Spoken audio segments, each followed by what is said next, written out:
अब मैं विदेशी लेखा जोखा फॉरेन अकाउंट्स को कहानी की शैली में समझाता हूँ, ऐसे कि जैसे तुम किसी इतिहास की कहानी सुन रहे हो और हर पात्र तुम्हारे सामने जीवंत हो उठे। कहानी, जब विदेशी आंखों ने देखा भारत। बहुत पुरानी बात है, जब भारत सिंधु और गंगा की धरती पर अपनी सभ्यता के चरम पर था। विशाल नगर, शांत समाज, गूंजते मंदिर और विश्वविद्यालय। तब विदेशी यात्री एक एक कर इस रहस्यमयी देश की ओर बढ़े। हर कोई अपने अपने कारणों से आया। कोई राजनीतिक दूत, कोई बौद्ध भिक्षु, कोई विद्वान व्यापारी। लेकिन सबने यहाँ की संस्कृति देखकर यही कहा, यह भूमि अद्भुत है, यहाँ की जनता बुद्धिमान, शांत और धार्मिक है। पहला अध्याय, यूनानियों की आंखों से भारत। सिकंदर का सपना। चौथी शताब्दी ईपू में सिकंदर महान ने जब अपने सेनाओं के साथ भारत की धरती पर कदम रखा, तो उसके साथ कई विद्वान और लेखक भी आए।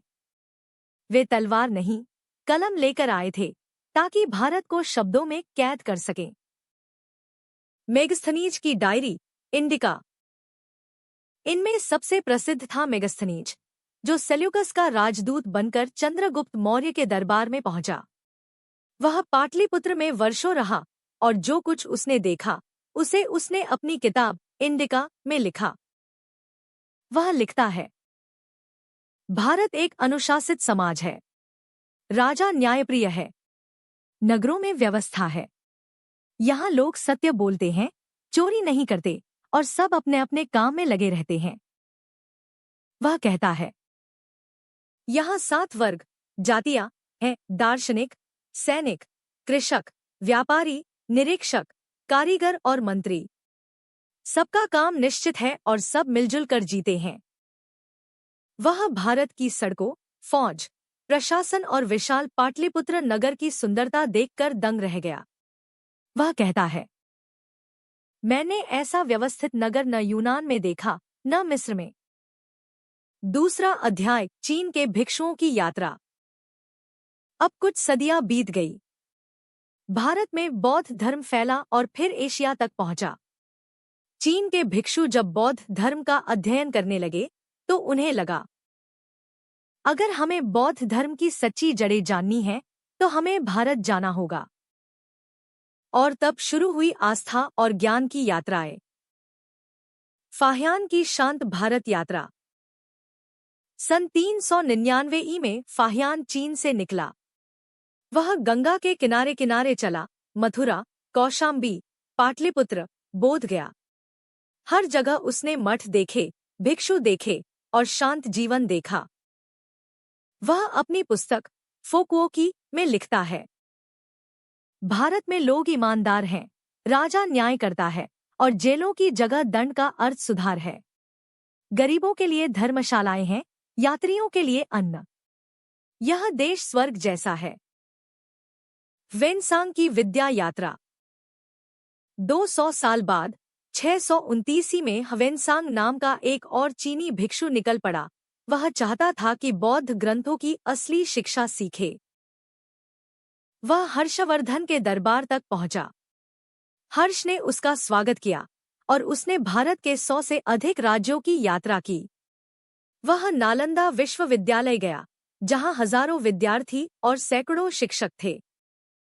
वह अपनी पुस्तक सिवायुकी में लिखता है, भारत में विद्या का महासागर है। नालंदा में सुबह से शाम तक विद्वानों की चर्चा चलती रहती है। हर्ष जैसा न्यायप्रिय और धर्मनिष्ठ राजा मैंने कहीं नहीं देखा। इत्सिंग का अनुशासन। इसके बाद इत्सिंग यीजिंग आया। वह नालंदा में रहा और भिक्षुओं के आचार विचार पर लिखा। वह बताता है कि भारतीय भिक्षु कितने अनुशासित और ज्ञान पिपासु थे। तीसरा अध्याय, अरब विद्वानों की दृष्टि से भारत। अब भारत में मध्यकाल की आहट थी। अरब व्यापारी हिंद महासागर से होकर भारत आते, मसालों, रेशम और रत्नों के व्यापार में लगे थे। उन्हें भारत के ज्ञान और संस्कृति से भी प्रेम था। अलबरूनी, वह जो सीखने आया था। 11वीं सदी में एक फारसी विद्वान आया, अलबरूनी। वह महमूद गजनवी के साथ भारत आया, लेकिन उसका उद्देश्य लूट नहीं, सीखना था। वह संस्कृत सीखा, वेद, उपनिषद, गणित और ज्योतिष का अध्ययन किया। उसने लिखा, भारतीय लोग बहुत विद्वान हैं।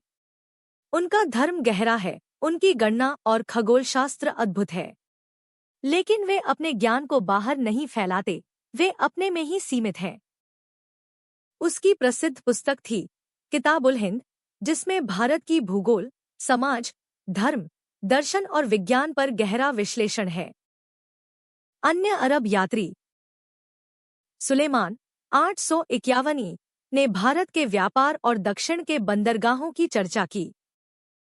अलमसूदी 10वीं सदी ने भारत की धार्मिक विविधता और दार्शनिकता की प्रशंसा की।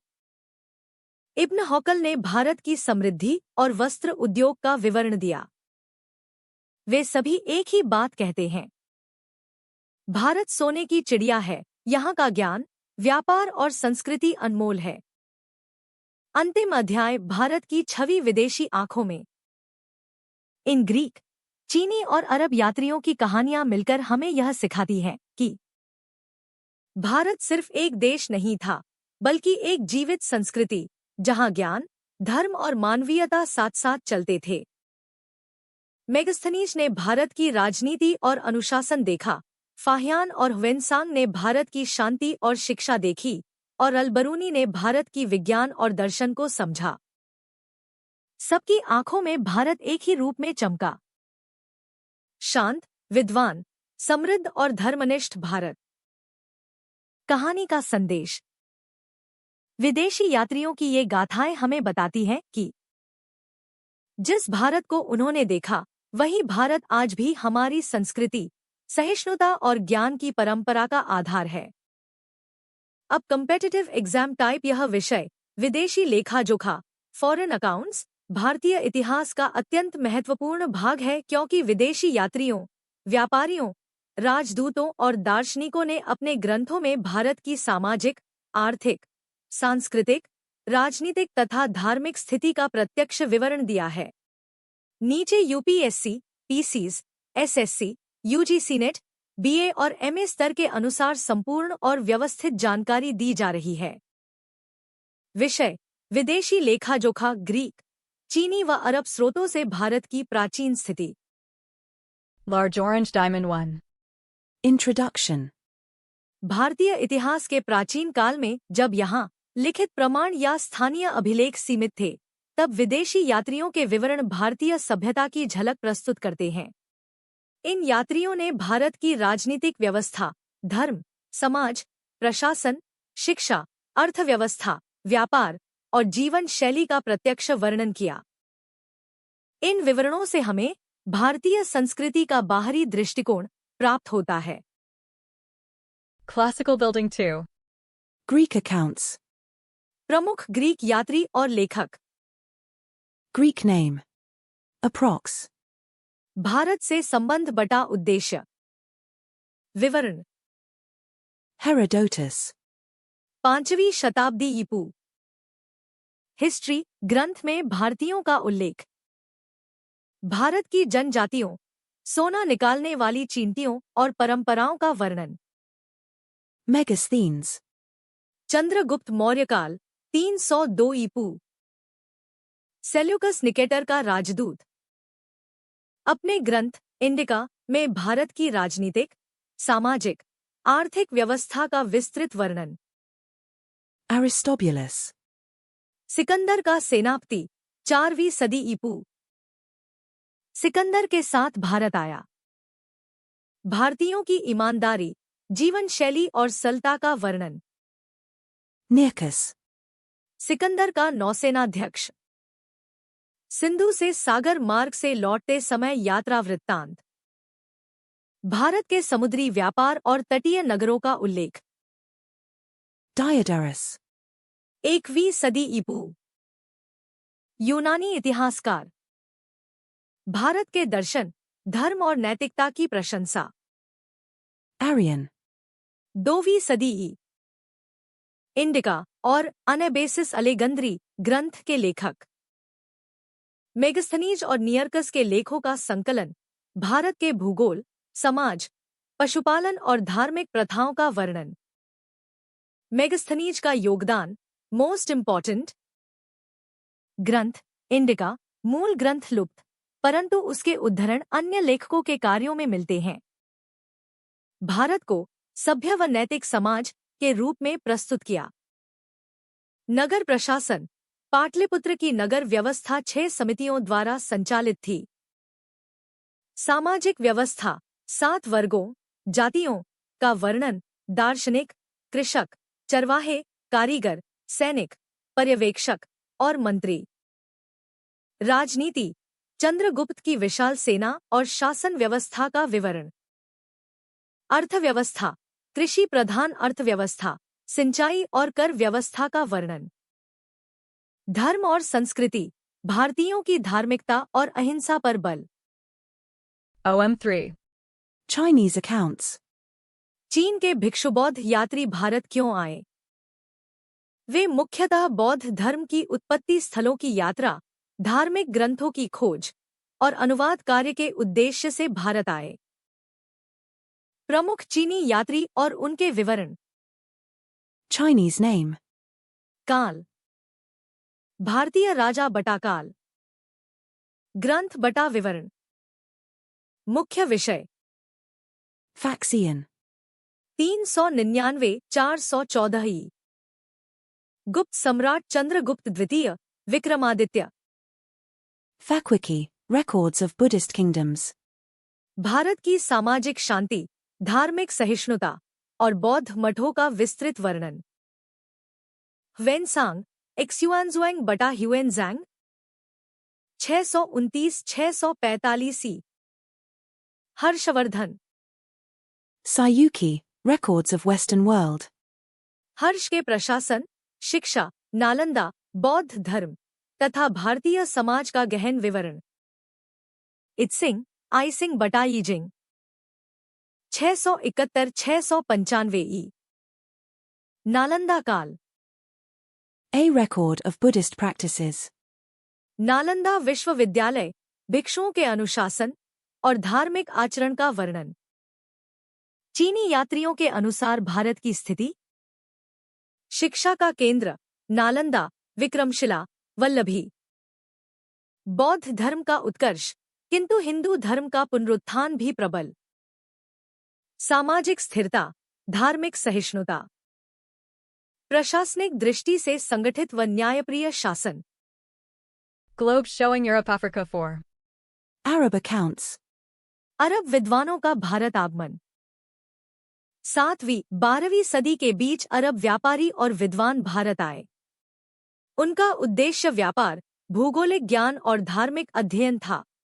उन्होंने भारत की विज्ञान, गणित, चिकित्सा, दर्शन और व्यापारिक समृद्धि का वर्णन किया। प्रमुख अरब लेखक और उनके विवरण। Arab scholar. काल, ग्रंथ बटा रचना। भारत संबंधी विवरण। Al-Biruni.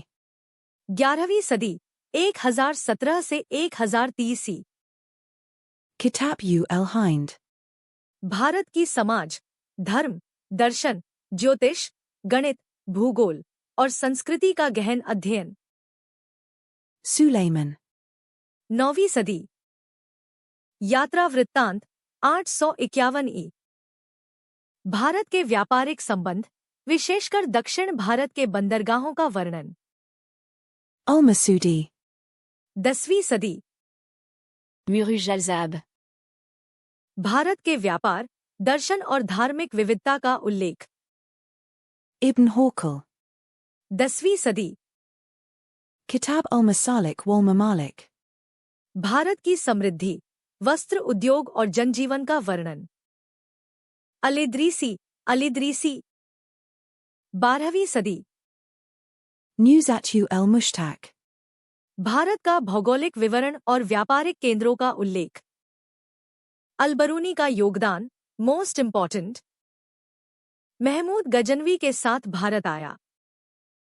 संस्कृत भाषा सीखी और भारतीय ग्रंथों, वेद, उपनिषद, पुराण, गणित, आयुर्वेद, का अध्ययन किया। किताबुल हिंद में भारतीय समाज को सांस्कृतिक रूप से श्रेष्ठ परंतु विदेशी संपर्क से दूर बताया। भारतीयों की विज्ञान, गणित और दर्शन में प्रगति की प्रशंसा की। 5. Comparison table. पक्ष: ग्रीक, चीनी, अरब। उद्देश्य: राजनयिक व सैन्य, धार्मिक, बौद्ध धर्म, व्यापार व विद्वत्ता। प्रमुख ग्रंथ: Indica, Anabasis. Siuki, Fukuoki. Kitab-ul-Hind. काल: मौर्य युग 4वीं सदी ईपू। गुप्त हर्षकाल 5-7वीं सदी ई। मध्यकाल 9-12वीं सदी। फोकस: राजनीतिक व प्रशासनिक, धर्म, शिक्षा, समाज, संस्कृति, विज्ञान, व्यापार। दृष्टिकोण: बाहरी पर्यवेक्षक, धार्मिक यात्री, विद्वान पर्यवेक्षक। Candle 6. Conclusion. विदेशी लेखाजोखा भारतीय इतिहास का दर्पण है। इनके माध्यम से हमें ज्ञात होता है कि भारत राजनीतिक रूप से संगठित, सामाजिक रूप से व्यवस्थित, आर्थिक रूप से समृद्ध और धार्मिक रूप से सहिष्णु देश था। इन लेखों ने न केवल भारतीय इतिहास के अंधकारमय हिस्सों को उजागर किया, बल्कि भारतीय सभ्यता की वैश्विक प्रतिष्ठा को भी प्रमाणित किया। Book 7. परीक्षा उपयोगी तथ्य for UPSC PCS NET. Indica Megasthenes द्वारा ग्रीक, सीवायुकी ह्वेनसांग द्वारा चीनी, किताबुल हिंद अल-बरूनी द्वारा अरबी। फाहियान का वर्णन चंद्रगुप्त द्वितीय के काल में, ह्वेनसांग हर्षवर्धन के काल में। अरब स्रोत व्यापारिक और भौगोलिक दृष्टि से अत्यंत महत्वपूर्ण। सभी स्रोत भारत की संस्कृति, शिक्षा और सहिष्णुता की प्रशंसा करते हैं। Please like, subscribe and comment.